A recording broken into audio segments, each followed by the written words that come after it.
here on the red carpet, favorite. We are on the Edo on Top Volume 1 Abon launching of Ede Edosa.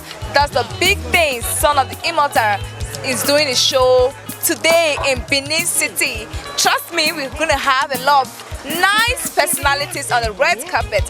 And people performing on this show are AJ Slim, MC Chop Money, MC Worry Boy, Oniho, Omoroge Egwasa, and a lot more. I can't really wait to interview them on the red carpet. Yeah, I still remain a lovely and the sweet presenter of the day, February. Wow, like I said before, I said we're going to have a lot of beautiful personalities. And guess what? We're having one of the best Edo artists of the year on the red carpet. Mama, please, can you tell us your name? Good afternoon. My name is Noella Idiku, aka Nunu Good, aka Iye Blembo International. So, Mama, what are you expecting on the show today? Well, I'm not expecting much, but just want to hear good music because I know the artist that is celebrated today is equal to the task. Can give us what we want, you know, those good music. Can you tell us what's your name? Well, my name is Sasha. Sasha, okay. What are you expecting of the show? Wow, I know this show is going to be fun because I'm going to try my best to make it more fun because I'm a dancer in this very show. Wow, you're a dancer. Sir, what do you have to say about the show? This show, we're here to cover up everything. Security tags, there's no issue. Who do anyhow to me, local way, who see anyhow. Can you please tell us your name? My name is Baba Chop Money, aka Money Speaking Book Clapping, aka Chop My Biggie. My name will not take time to relax, you know they laugh. Okay, fine. So what do you have to say about the show? What are you expecting? Ede Edosa is a great man, he's a great superstar. He has tried for himself. And I'm expecting great things today. Like seriously, I'm expecting great performance from him tonight.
The Prince Uye community. I see you, Baba. Maki. Osana wevi nama.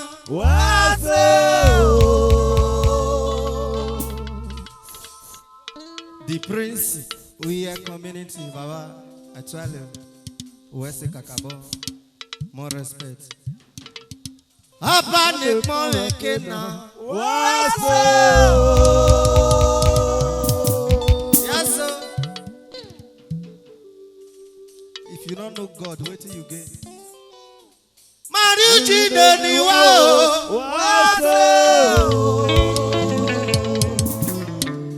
Baba o.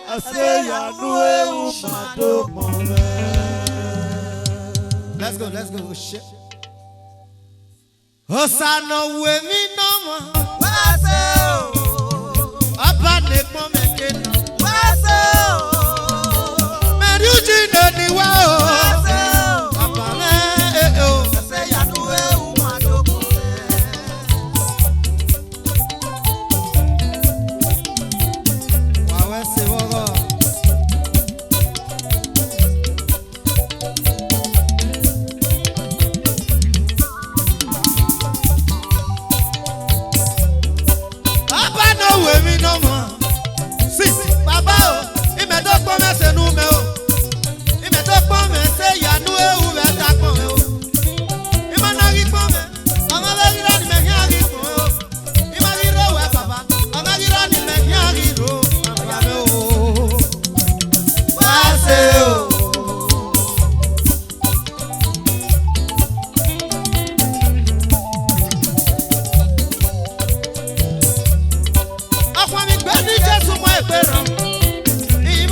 Well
case you didn't know, it's all about big things working out tonight.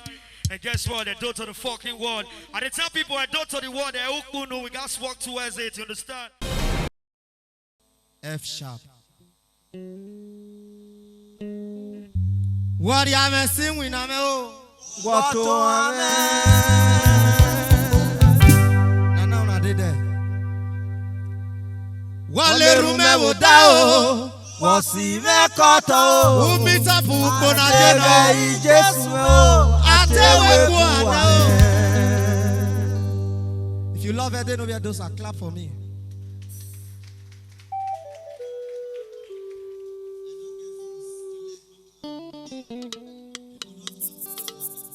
Immortal God is my God. Let's go there. Oh shit. Let's go. What you haven't seen we know. Wasi me koto. Atebe Jesu me atewe kuane.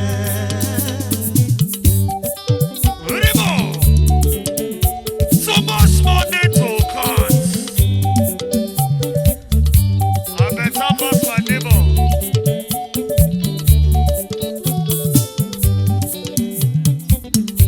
No be my small journal.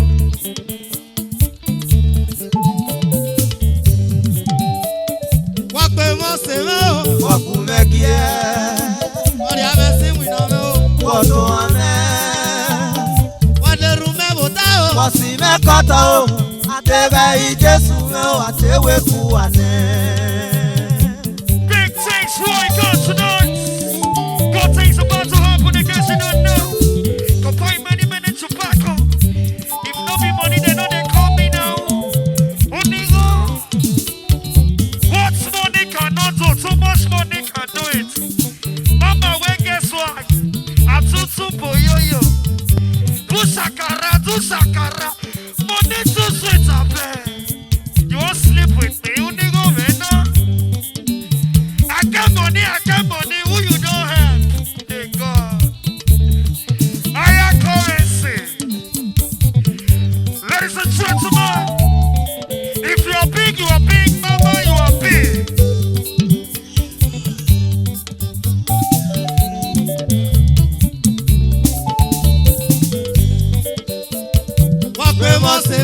Wakumekie. Benedita ni yo. Koto ame. Wale rume wo da o.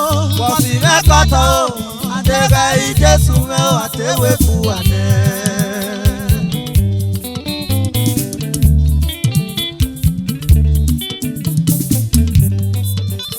Mrs. Benedita Omorobe. All the way from Europe. Wakumekie. What you haven't seen we know. Koto ame. Wale rume wo da o. Wasi me koto. Atebe Jesu me atewe kuane.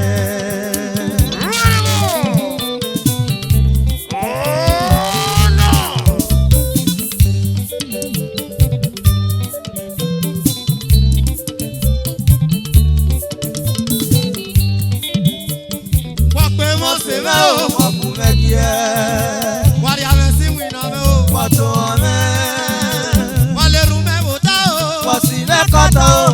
Atebe Jesu me atewe kuane.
geri emi jo.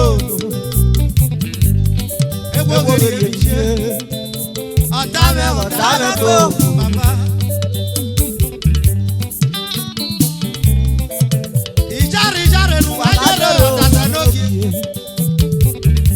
David no be aya imi o.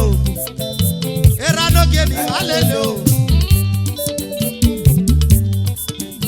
Uwa se o. Obi aya imi ni ko bi ajo sa we do ra me. Baba, wa se be pe me o. Destiny me me ge no tu o. Baba. Yago kwoni o. Oga yo pa gba wa ye me o.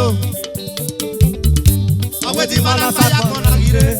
Yegi egbe bo yegi si o bo baba. Yago kwoni o. Arogwe kemi ba me o. Awe di mana sa kona yegi egbe bo yegi si o bo baba. Oyi sa me mera o. La wo baba o. Agi mama na se be o.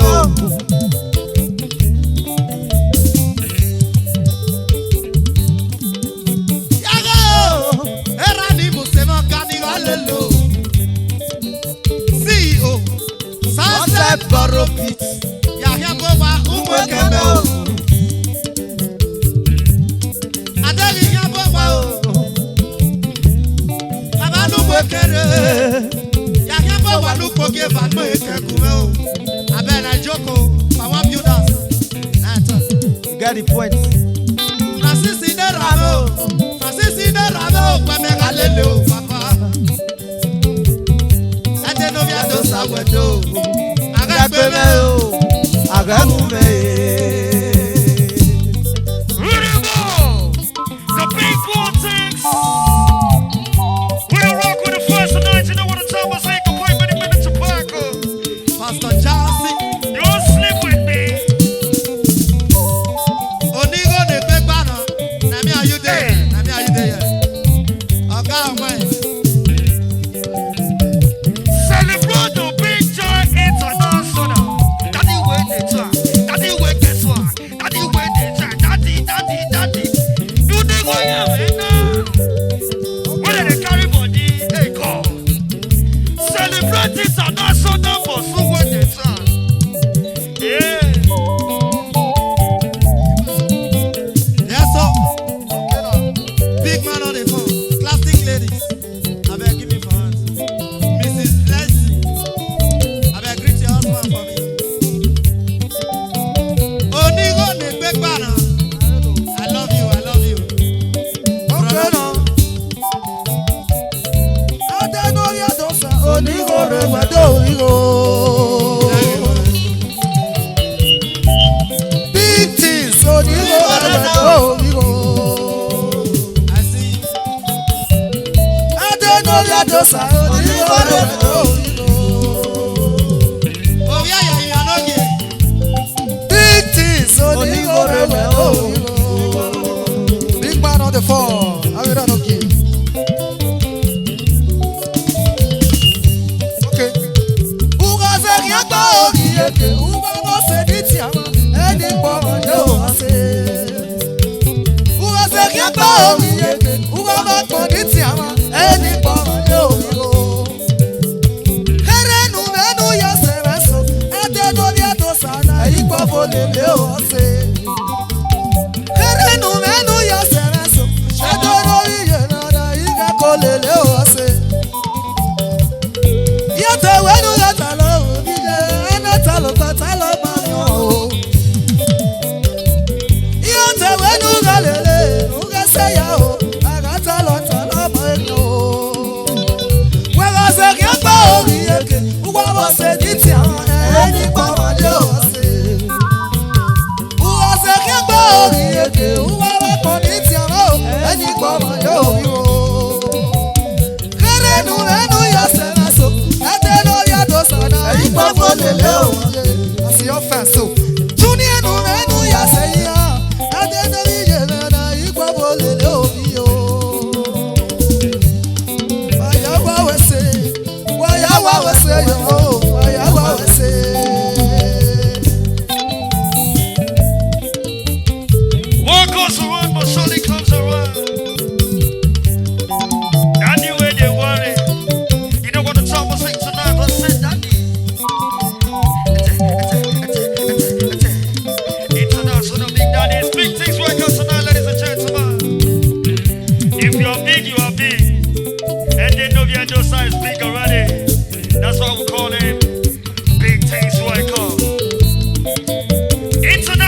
Sisi.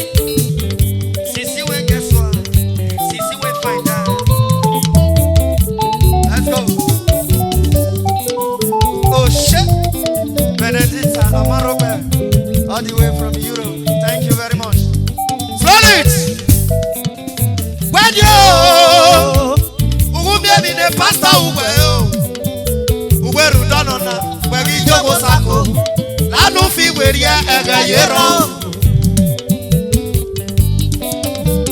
When you Ugumye bi ne mepa Ugwe E shoshi Ugwe Rudonona Wegi Jogo Sako Lanu fi weria ega yero Oisa ngane rame Awo baba o Abegyan di koko wa ni aga to ba ko Iya ba do boto iya baby awo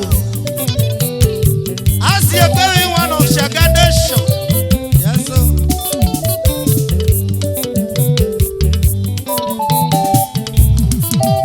Igbo Security Service Wakpe mo se me o Wadi ame se mu ina me o Wa se gbe mi down. Let's go. Osana we yo baba o. We na we pepe o. Ajime na jodi o. Ya paro no we pepe o. Beto sanero we no we pepe o. Ajime na jodi o.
Ede Edosa, o eko jogo nga gogo, rudawe, owo ka ngoruwo go, eko gogo solo e. Agemi yo, akaka soli pigo, agemi ye. Agemi ye, akaka soli pigo, agemi ye. Agemi Ede Edosa, amagi amuwe, akaka soli pigo, agemi ye. Akaka soli pigo, agemi yo, akaka soli pigo, agemi ye. Agemi yo. Akaka soli pigo, agemi ye. Ejana gade konkon, amagi solo akaka soli pigo, agemi ye. Ejana gade nyanya, amagi amiye. Akaka soli pigo, agemi ye. Akaka soli pigo, agemi ye. Akaka soli pigo, agemi ye. Ande mukama, osamu jango bane, osamu jango. Akaka soli pigo, agemi ye. Agayo, akaka soli pigo, agemi ye. Ayapade, akaka soli pigo, agemi ye. Akaka soli pigo, agemi ye. Akaka soli pigo, agemi ye. Akaka soli pigo, agemi ye. Akaka soli pigo, agemi ye.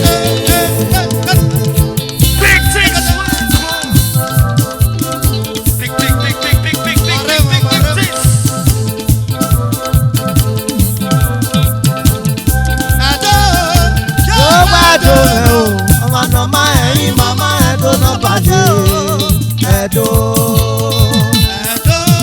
Jogba dome o, ọmọ nọmọ ẹyin mama Edo náà bàjẹ́. Edo, Edo sáwẹ̀dọ̀, ọmọ nọmọ ẹyin mama Edo náà bàjẹ́. Edo, Uwẹ́sì o, ọmọ nọmọ ẹyin mama Edo náà bàjẹ́. Edo.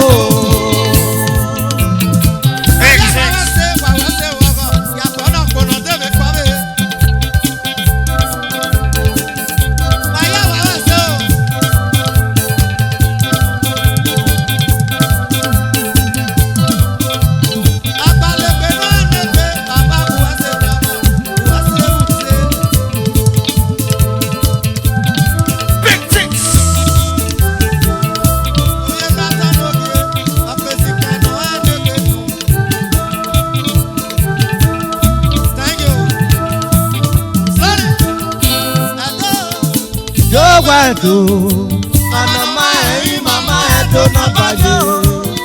Edo, Jogba Edo, mama ẹyin mama Edo náà bàjẹ́. Edo, Jogba Edo, mama ẹyin mama Edo náà bàjẹ́. Edo, Jogba Edo.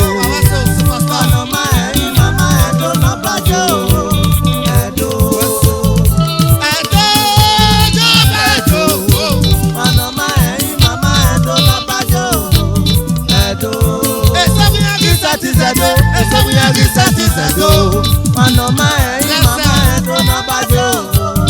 Edo, Sophie o, eva kweko ne. Manoma ẹyin mama Edo náà bàjẹ́. Edo, Sophie o, eva kweko ne. Manoma ẹyin mama Edo náà bàjẹ́. Edo.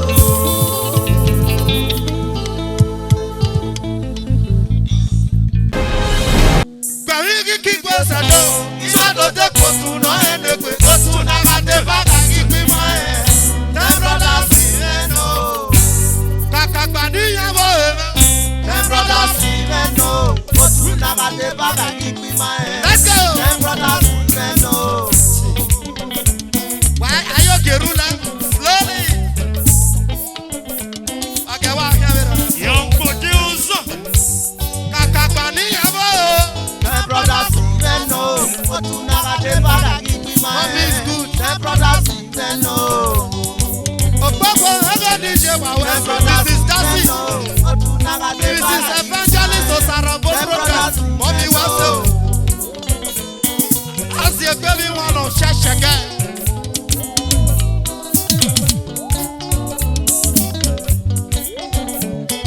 Thank baby. That's not sweet. Kakakani anugio. Them brothers even know. Wagio. Them brothers even know. Iyo. Ayo Gerula. Evangelist Godwin, son of the immortal. Ede Edosa, son of the immortal. Check my record label and there. Voilà. As you baby one. Them brothers even know. Go to Nagateba, give me my head. Them brothers even know. Them brothers even know. Go to Nagateba, give me my head. Them brothers even know. Nigerian kuno mo bimi oyigo. Ikuno taze o nimi okwekwe o. Nigerian kuno mo bimi oyigo. Ikuno taze nimi okwekwe o. Otabo, atabe so taze no pa mobo. Omobi wa mobi, no pa mobo. Obi e ma fo. Everybody know you want to see one. I'm going to know me, do you want to see one? Uru and on the end, do you want to see one? Big things. Now we there. Big things. Oh, Francis, I think you know that I know. Baba, what's that? Francis, I think you. Averano kimo, Abosta, Erano kimo diayo. This is the volume 1, so we want change out to volume 2. Abosta, what's your better mumeo?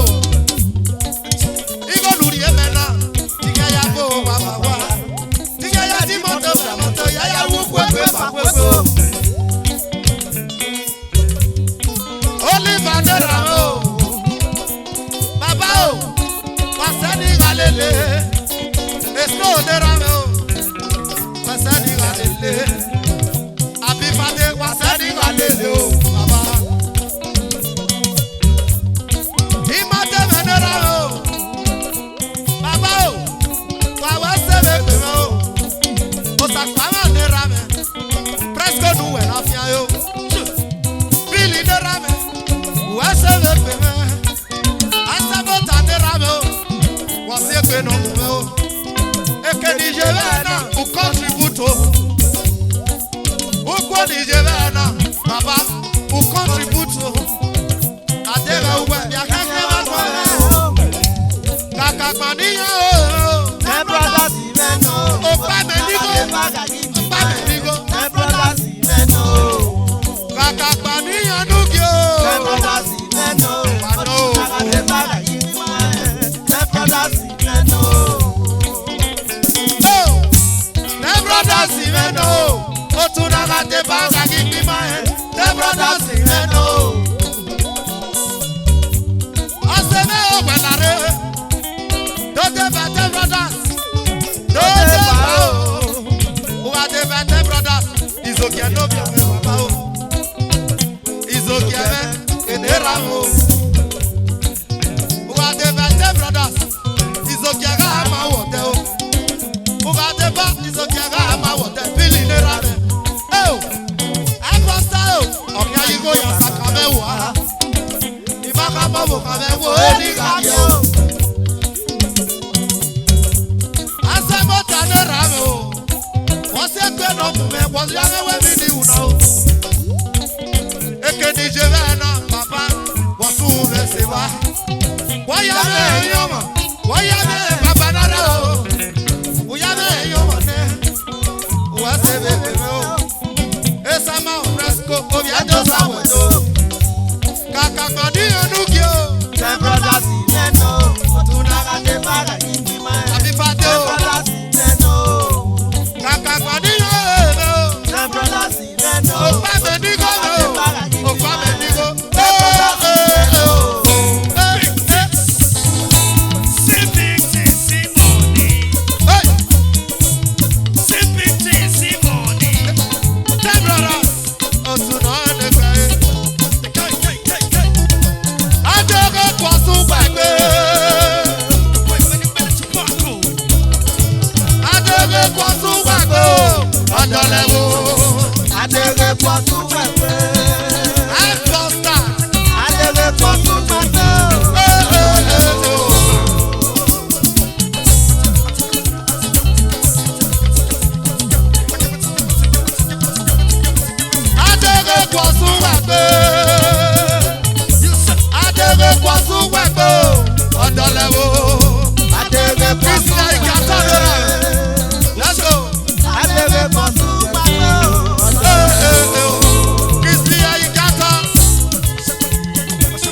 Destiny man, oh yeah.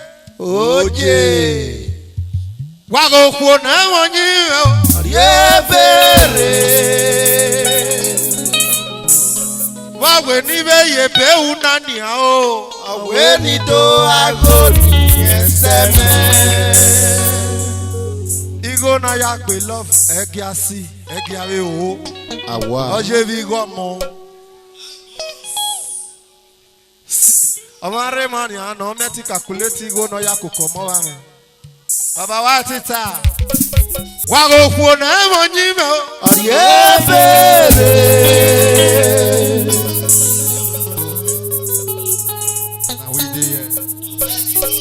Goni eseme. Me I go greet the man, Oga boss. No, I tell you. Yes, so. It's black. All the generals. Hey, boss. Wago pone mo nyime. Yebere. Wawe nibe yebe unani hao. Awe ni do agoni eseme. It's a bad. Boss. Daddy, you are talking. Wago pone mo nyime. Yebere. Ebe party no pia. Awe ni do agoni eseme. You know money where I spend for you. So it be. Tell them. Don't shop my money. You say you don't go how far. Jolly no guy, you don't shop my money. Eh?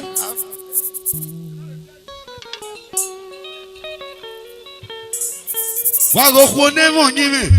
Yebere. Ebe party no pia. Awe ni do agoni eseme. Slowly.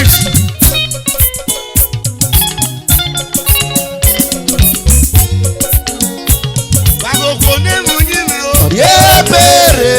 Awe nibe yebe unani Awe ni hao. do agoni eseme.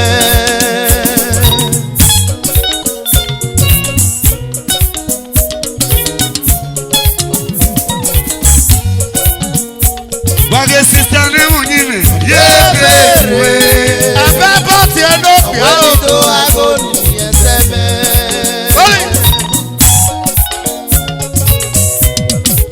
Sis na piano. Oyato sawedo. Elaboke aga iga gbogbo. Igo na se de pe ona ena si egbe ebe go ta.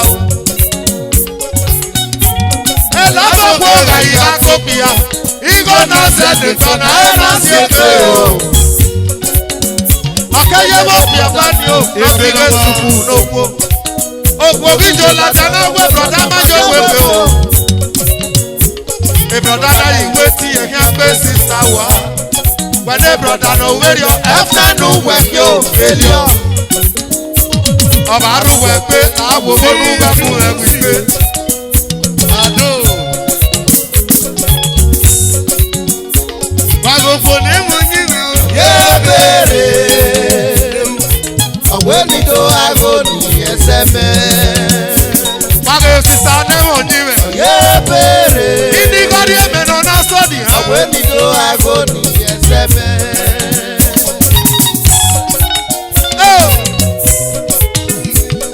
Iye rẹ̀ òye. Let's go. Òpònà lè mọ̀ dé bá o. Èmi bí ewé sọ́nà ọ̀hún dàdí níyà o. Destiny man. Ìwọ òpònà lè mọ̀ dé bá o. Ìjà náà mú jàdẹ́ o. Nọ̀nà wẹ̀.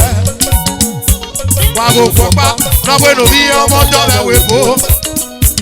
Ọ̀wí yẹn bá o náà dọ̀wọ̀ wá o. Omi gbóná rẹ̀ wẹ̀ kó ọ̀rí pé sísá yọ̀dẹ́. Lọ́kàsí àyè ọ̀nà dórí ebèrè o. Àwẹ̀ tó máa gidi kò ní ẹ̀yà àpè lọ́fì o. Àwẹ̀ tí ẹ̀yà yóò kó gbé hàn o. Ó sàdúrà mi o. Ọ̀gbìn mọ́ ọmọ rẹ̀ tó. Ọ̀gbìn mọ́ ọmọ náà yẹ gbìnà mẹ́ tó gbìnà mẹ́ o. Bàbá mẹ́ o. Iye àwẹ̀ tí ẹ̀yà mú ẹni rí a. Ògè kàkẹ́ mọ́ta ní ajá yọ bùsẹ̀ o. Ẹ̀kẹ́ ajá yìí. Bàbá mẹ́. Ìmẹ̀ ti dé pé mẹ́ o. Dópin náà mẹ́ o. Bàbá èjì dé yẹ o. Àgòkò ní mò ń yí mi. Yé bèrè dádì. Ọ̀wé mi tó aago ní ẹsẹ̀ mẹ́. Àgè bùrọ̀dà ní mò ń yí mi o. Yé bèrè. Òwe ní méje béwu náà ká Ọ̀wé mi tó o. aago ní ẹsẹ̀ mẹ́. Òwe ní rigore, igo náà sẹ̀mẹ̀ mi soko. Let's go. Ìtumọ̀ gbé ìjọ́nà. Òwe ní rigore, igo náà sẹ̀mẹ̀ mi wẹ̀wí. Àbúrò. Ìwé náà gbé ìjọ́nà. Ìkíyèsí wo náà wọ́n, ìkíyèsí wo náà yíyan. Let's go. Rakakakaka suma lololo. Wago fone mo nyime. Yebe mi. Ọ̀wé mi tó aago ní ẹsẹ̀ mẹ́. Slowly beat. Dadi. Elabode ìgbà gbogbo. Eri ade ya so ni nìkan náà so lele. Àtànádà mẹ́tẹ́ o. Àkíyèsí ti nà mí. 626. Adéyẹ̀yẹ̀. 626. Nàbíanú ewu. Dadi. Ìdáhùwà ònyìnbó gẹ́sẹ̀ o. Ewu. Onyele asuki mami edo mege to balagwa.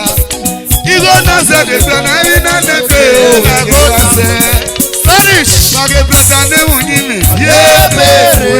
Ebe bote no kia o. Ọ̀wé mi tó aago ní ẹsẹ̀ mẹ́. Solid. Eji.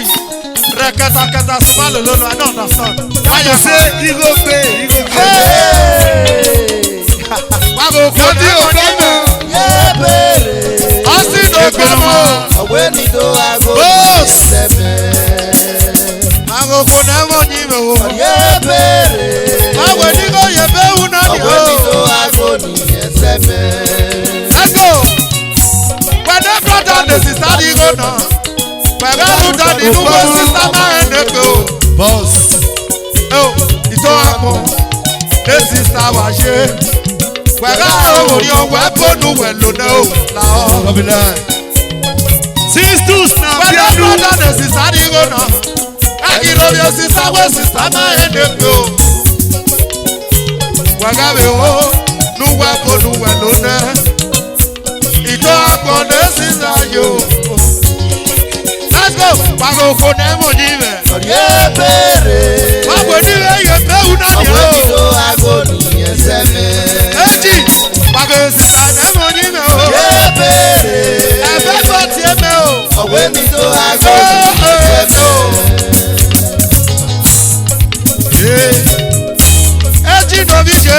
Isono na nu.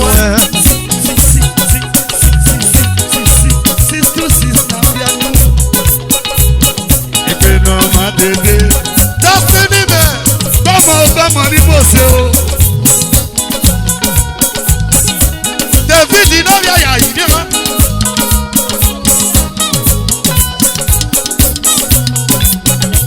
Destiny boutique, Obiado Sàwẹ́dó.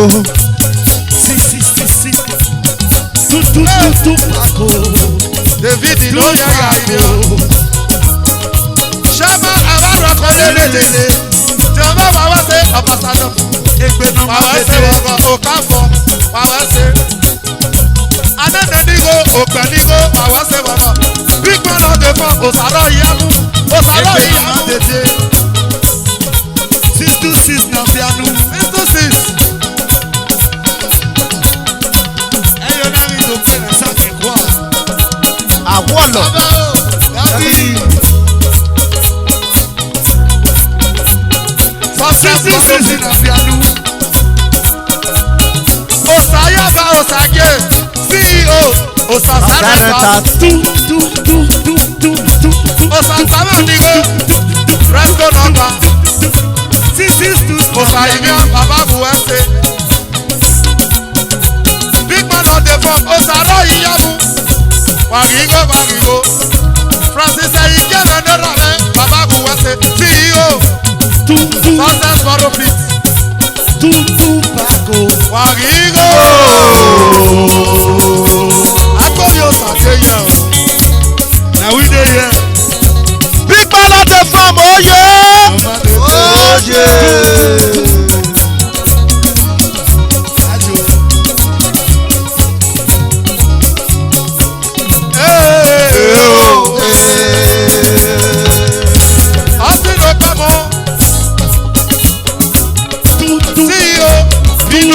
hotel. Ambassador Felix Anenenigo Ede Edosa wedo.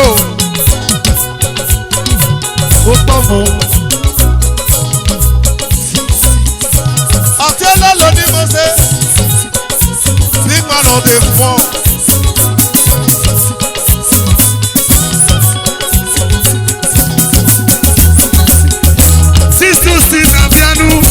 Destiny maker, where you see it?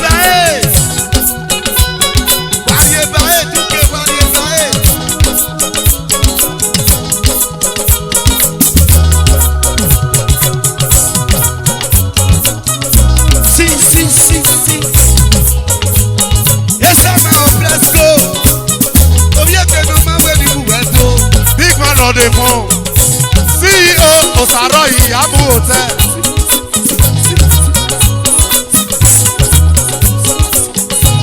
Ẹ̀fọ́sà mọ́tẹ́jọ́ ó kẹ́fọ́ Sunshine Motors.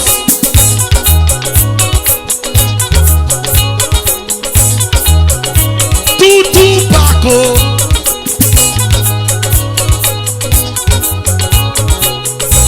Ayé ooo.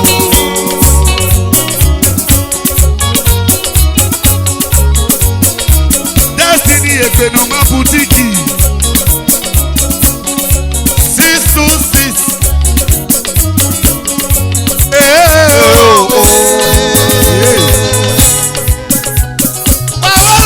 Bàwá ṣe bọ̀kọ̀.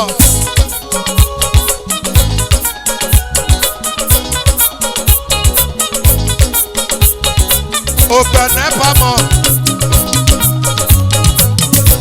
Alẹ́ nẹ́pà ní Júpá. Wàlúùpì Mare. Osakpama Fresco, Baba Guwase.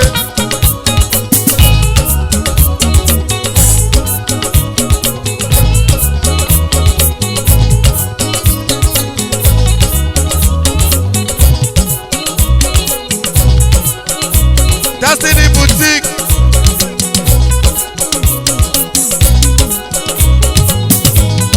Hold on.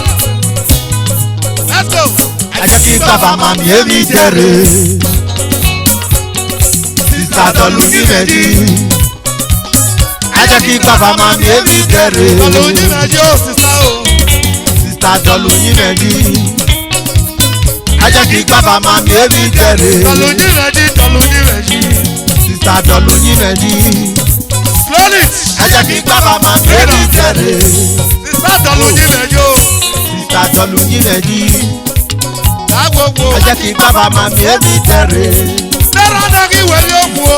Sista Tọ́lú ní Mẹ́dí. Ìjọ ẹ̀dọ́ tó bá wọ òkú Ajẹ́ wa. kí bàbá màmí èmi jẹ́rè. Tọ́lú ní Mẹ́dí dòkú ọjọ́ òbọ̀ wẹ́. Sista Tọ́lú ní Mẹ́dí. Tọ́lú ní Mẹ́dí dòkú ọjọ́ òbọ̀ Ajẹ́ kí wẹ́. bàbá màmí èmi jẹ́rè. Lọ́dà Tọ́lú ní Mẹ́dí. Wẹ́bí Tọ́lú ní Mẹ́dí o. Ajẹ́ kí bàbá màmí èmi jẹ́rè. Tọ́lú ní Mẹ́dí dòkú ọjọ́ òbọ̀ wẹ́. Sista Tọ́lú ní Mẹ́dí. Wẹ́bí Tọ́lú ní Mẹ́dí o. Ajẹ́ kí bàbá màmí èmi jẹ́rè. Ó ní dára kàkú kí gbogbo. Sista Tọ́lú ní Mẹ́dí. Ajẹ́ kí bàbá màmí èmi jẹ́rè. Ó ní dára kàkú kí gbogbo. Sista Tọ́lú ní Mẹ́dí. 626. Ajẹ́ kí bàbá màmí èmi jẹ́rè. Omi gbọ́dọ̀ dọ́gba ẹ̀nà. Sista Tọ́lú ní Mẹ́dí. Àyíkéré o. Ajẹ́ kí bàbá màmí èmi jẹ́rè. Tọ́lú ní Mẹ́dí ìdòkú ọjọ́ òbọ̀ wẹ́. Sista Tọ́lú ní Mẹ́dí. Tọ́lú ní Mẹ́dí o. Ajẹ́ kí bàbá màmí èmi jẹ́rè. Èmi ti ló yẹ yàrá o. Sista Tọ́lú ní Mẹ́dí. Ṣé máa lọ kẹwàá rẹ̀ rẹ̀ o? Ajẹ́ kí bàbá màmí èmi jẹ́rè. Tọ́lẹ́jì. Sista Tọ́lú ní Mẹ́dí. Ajẹ́ kí bàbá màmí èmi jẹ́rè. Sista Tọ́lú ní Mẹ́dí. Ajẹ́ kí bàbá màmí èmi jẹ́rè. Tọ́lú ní Mẹ́dí ìdòkú ọjọ́ òbọ̀ wẹ́. Sista Tọ́lú ní Mẹ́dí. Ayé Tọ́lú ní Mẹ́dí o. Ajẹ́ kí bàbá màmí èmi jẹ́rè. Sista Tọ́lú ní Mẹ́dí. Ìdòkú orí èké náírà Ajẹ́ kí lọ. bàbá màmí èmi jẹ́rè. Tọ́lú ní Mẹ́dí ìdòkú ọjọ́ òbọ̀ wẹ́. Sista Tọ́lú ní Mẹ́dí. Tútù. Ajẹ́ kí bàbá màmí èmi jẹ́rè.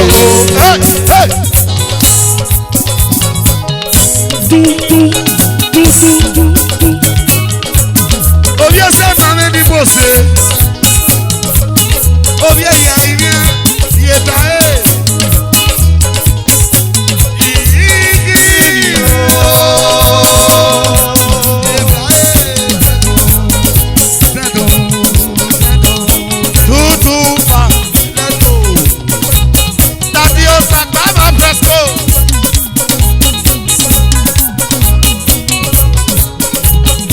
Okay, now there you go. Oh yeah, yeah, yeah. I tell you we go. Eji the boss. Oh yeah, yeah, yeah. Ekonu keriere, egeti yo baba. Baba do back. Hey. Where you now? Yes, sir. Fresco. Yes, sir. Fresco. Baba do back. Big man on the phone. Okay, do we go? Tupac in the number. Oh yeah, yeah, yeah. I tell me no, you don't have any mubato. Eji di boss, you don't have. Tupac in the number.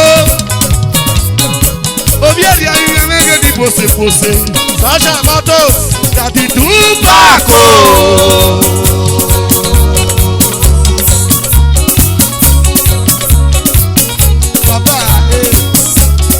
Okay, no, there you go. I don't hear you make a look at Saloni. Hurry. Oh, we are those I will do. Hey. I was not going to go. I was a baba. I was a wood. Okay, no, there you go. Get away. Tupac. Oh, we are there. I don't know. We are those I will do. We are those I will do. Tupac, you too much. Yeah.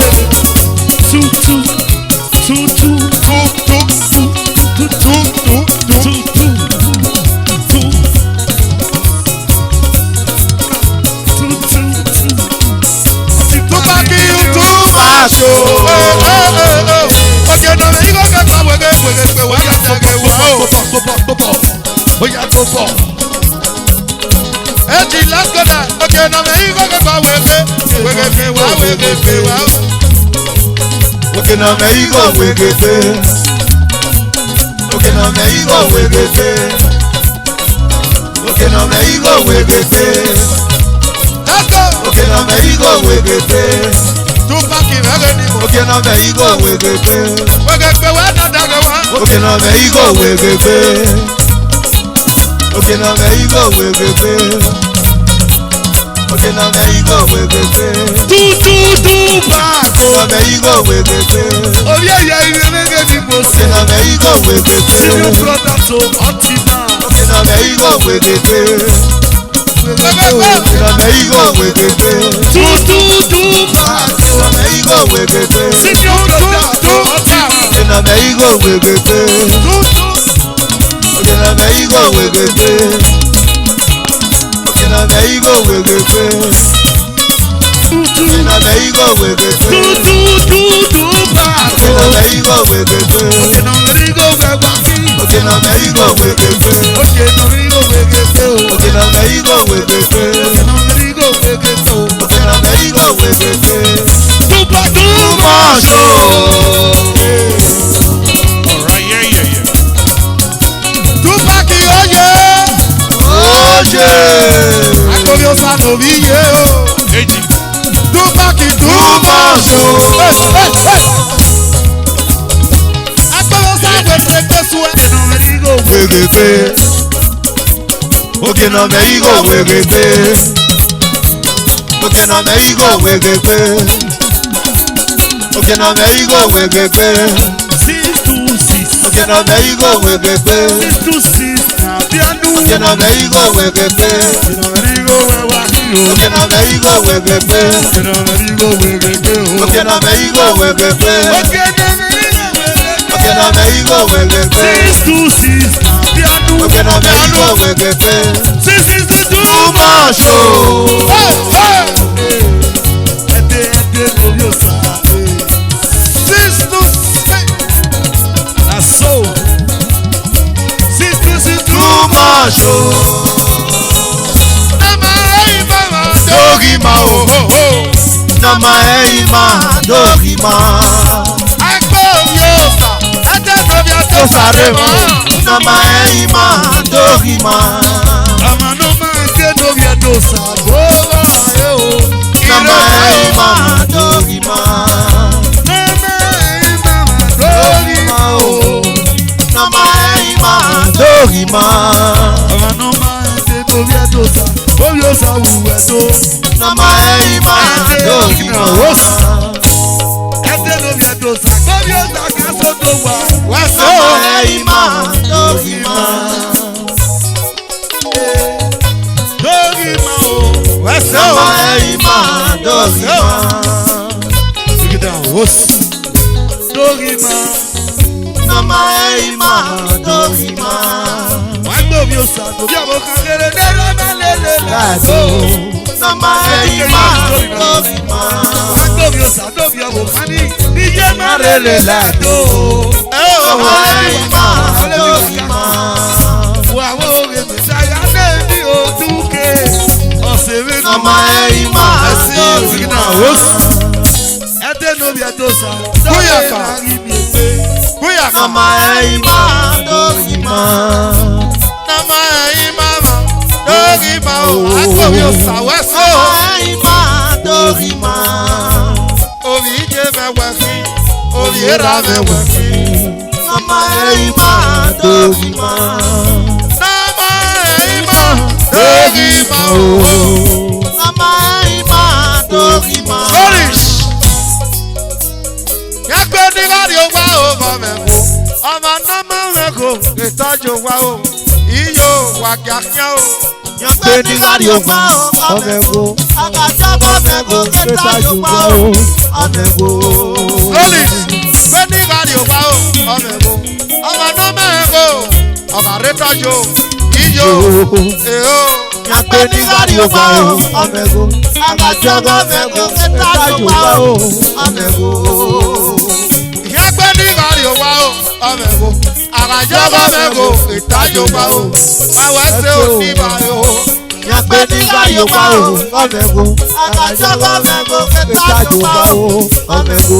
Àkàjọba mẹ́kọ ìtọ́jú wa. Mọ̀mẹ́kọ. Akajaba mẹ́kọ kẹtajú wa o mọ̀mẹ́kọ. Jọba mẹ́kọ ayọ̀ wa o. Mọ̀mẹ́kọ. Akajaba mẹ́kọ kẹtajú wa o mọ̀mẹ́kọ. That's another. Eke pado, pado eke ni diuge, pado. David Ayaime o, Shema Evarua community, Ede Edosa wedo, sheka. David Ayaime Ayaime, Ababu wa se o, oke na me igo ke pawe me o. Ababu wa se, David Ayaime. Wẹ́sẹ̀ wọ̀wọ̀.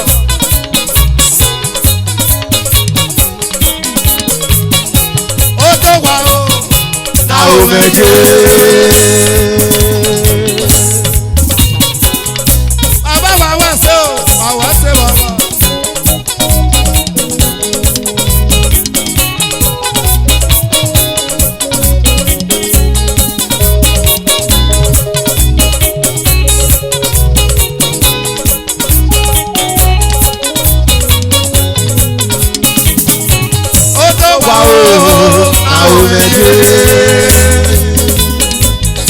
Wàjọ́ kan ní ìdíwé.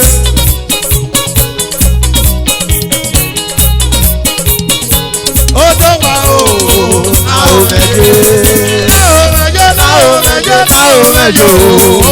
Ó tó wà o. Na o méje. Lẹ́kàn ní ìdíwé o. Máa wẹ́sẹ̀ o.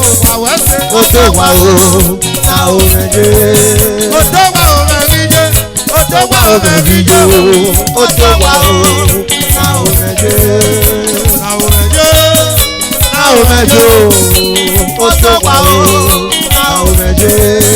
Na o méje. Na o méje. Na o méje o.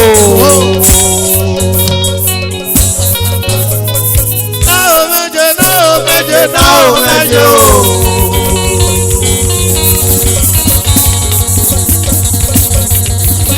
Ede Edosa.